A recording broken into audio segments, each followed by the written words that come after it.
Mary, we're at that dire point where hospitals are filling up fast, and doctors are worried they're going to have to start choosing which patients get life-saving care, and that's why they're urging us not to take any risks by gathering this Thanksgiving. I don't think any of us want to play God in this world and have to make that decision.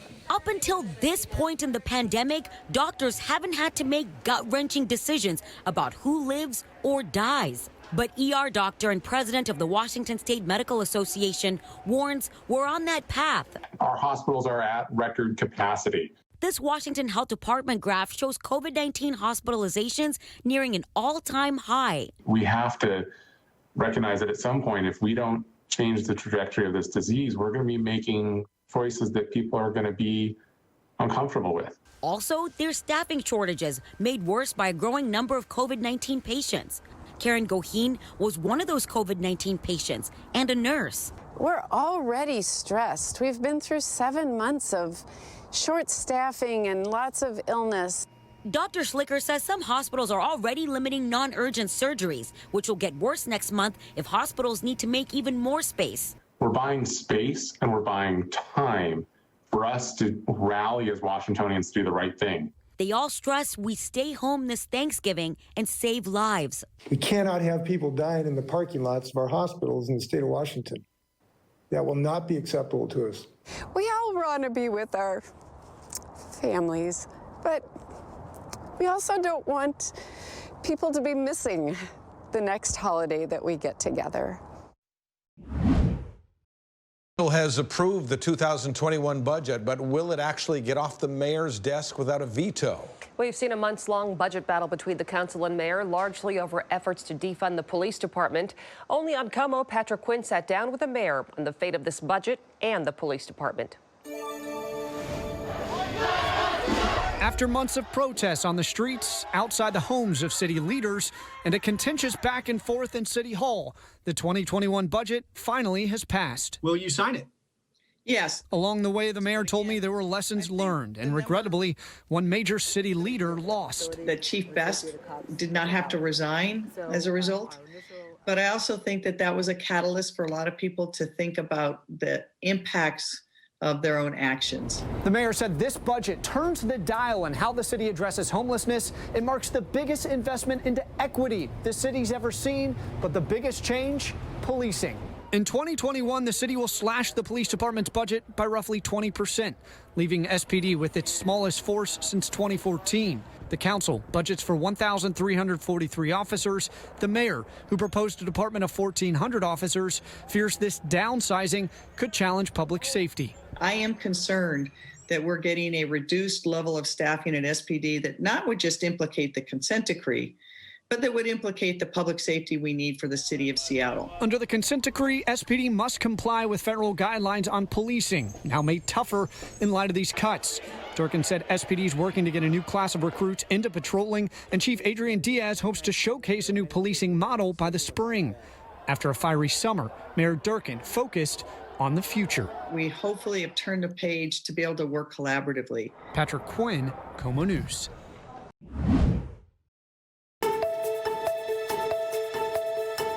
Caught on camera on the night of September 24th, vandals target businesses in Seattle's Capitol Hill neighborhood. The destruction to Ramen Danbo unbelievable to Taro Nagashima. It was so scary, so bad. Right next door, more smashed windows at Pure Bar Capitol Hill. Probably 4 big windows that were completely shattered. Even the most sacred of buildings not spared. 8 century-old stained glass windows gone. We have insurance, but we don't know how much coverage we'll be able to get from that. The price tag to Central Lutheran Church, more than $100,000. Ramen Danbo, $6,000 in damage. Pure Bar, another $8,000. Omabop, $12,000. And that's just the beginning. One property owner whose tenants include Baitong Thai restaurant and 8 other shops along 12th Avenue and Pike recently submitted a damage claim to the city of Seattle for more than $69,000. That includes broken windows, boarding up, and removing graffiti. Matthew Gardner, chief economist with Widmer, calls it a double whammy for many locally owned shops already reeling from COVID-19. The accumulation of that loss is absolutely massive. I would estimate in the millions. The Downtown Seattle Association says more than 100 businesses have been hit hard by vandalism and violence since May 30th, including some big-name stores. Cameras captured looters hitting the Columbia downtown store, and at Nordstrom, thieves running away with armfuls of clothes. I reached out to Amazon, Nordstrom, and Starbucks and asked them exactly how many times they've been hit by vandals since May and exactly how much it'll cost them to make repairs, and they declined to comment. We know that vandals have hit multiple Starbucks stores doing extensive damage. According to an industry insider, the cost to replace these pane glass windows, about 20 to 30 grand. Some will argue insurance pays for the damage done and that lives, racial equity, and social justice matter more than the price tag on property damage. But many small businesses may not be able to survive. We need an infusion of federal investment to save these businesses. They just cannot make it through, given both the pandemic as well as the civil unrest. In Seattle, Suzanne Fawn, KOMO News. Yeah, Eric, by all accounts, Kristen Benson was excellent at her job and treated all of her clients like family. Prosecutors say her alleged killer struggled with mental illness. She just loved helping people. This is a photo of Kristen Benson holding Jesse Perry's child. Just so kind and loving with open arms all the time. Perry says this is the type of care the caseworker also showed her homeless clients. She was never afraid, and she always approached people with kindness. So I didn't worry about Kristen, honestly. I know we have had talked about things like this could happen, but you know, she always felt safe. Police say that sense of safety all ended Monday morning. Hans Van Belkom is accused of murdering her at the Lewiston-Scargo apartments in the Belltown neighborhood, where he's also a resident. After briefly being on the run, he was arrested. Good afternoon, Council. Today, Van Belkom waived his right to appear in court, but prosecutors still laid out their case, saying he's shown on surveillance cameras going into Benson's room with a knife and then stabbing her multiple times. Investigators say Van Belkom suffered from schizophrenia and may have been set off because he believed his Social Security benefits were going to be taken away. The Lewiston-Scargo is one of several buildings in Seattle owned by Plymouth Housing Group. This nonprofit provides shelter and services to people dealing with chronic homelessness.